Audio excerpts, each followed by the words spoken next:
It's so scary talking about goals. That's why I'm hesitant to talk about it, because it makes me feel accountable, having it out there in the world for other people to hear. It makes me feel like I need to get my ass in gear and just start working hard. 2015 is going to be a big, crazy year for me. I have several pretty ambitious goals. The first goal is to make finals at Sport Climbing Nationals. The second one is to sport climb a 514 called Sarcasm in Colorado. The third one is to free climb a route called Golden Gate on El Capitan in Yosemite. And the fourth one is to climb an 8,000 meter peak, Makalu, the 5th tallest peak in the world, without oxygen. I've chosen the 4 goals for this year because it combines all of the disciplines in climbing that I'm passionate about. I like the idea of being a diverse and competent mountain athlete. We have so much climbing around, and a lot of it is really good bouldering. White lines, V8, 4 stars. It's my project. It's all about just trying hard, going from 0 to 120 right off the ground.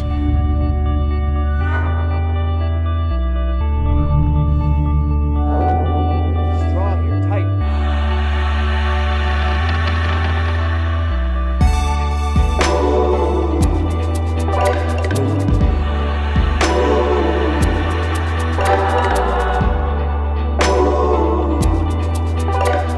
My entire year is going to be really diverse, and it's going to be all about trying to figure out how I'm going to train for each one of these individual goals.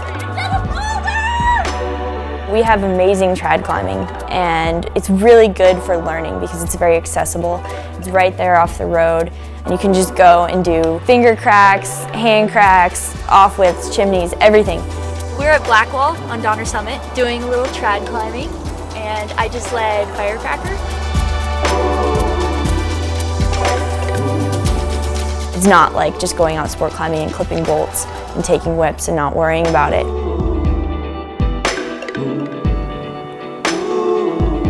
Well, there's wide pitches all over El Cap, so you have to learn how to climb wide things and off-widths, whether you like it or not. If you want to free El Cap, that's sort of like the name of the game. That went super well, and I felt really confident. Granted, it was, 5'9". It's progress. Living in Boulder, access to training was very easy, and here I've had to get a little bit more creative. My favorite training device that I've ever used in my entire life. I've built a tread wall in my carport so that I can train, and I've signed on with online training for a team of 2, which has helped me a lot with just sort of having a structured training program that I have to stick with. I do a bunch of rotations for a period of 3 to 5 minutes, and the idea is to be fighting for each move by the end of each time frame. So I probably do 50 to 60 moves per set and just getting super, super pumped by the end of it. Part of my training with Team of 2 involves a cardio workout. Instead of running here, I prefer to go ski touring because it's an uphill workout, and it also involves learning how to move efficiently in the mountains. I feel like if I go ski touring, I get a lot more out of it than just a cardio workout.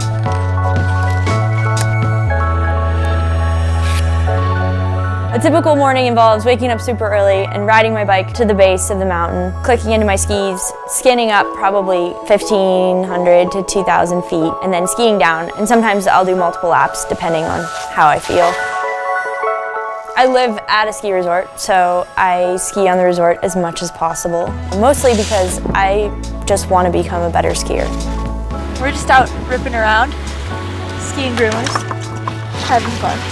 Any day that I go skiing, whether it's good conditions or bad conditions, I feel like I'm working on being a better skier. I am bringing my skis to Makalu because I want to ski as much of it as I can, and going out on the resort and skiing in all different types of terrain is the best way to prepare for it because I need to be comfortable in all different styles. This year, 2015, and all of these goals it's a representation of how I want to live and how I want to interact with my environment and how I want to be as an athlete and a person.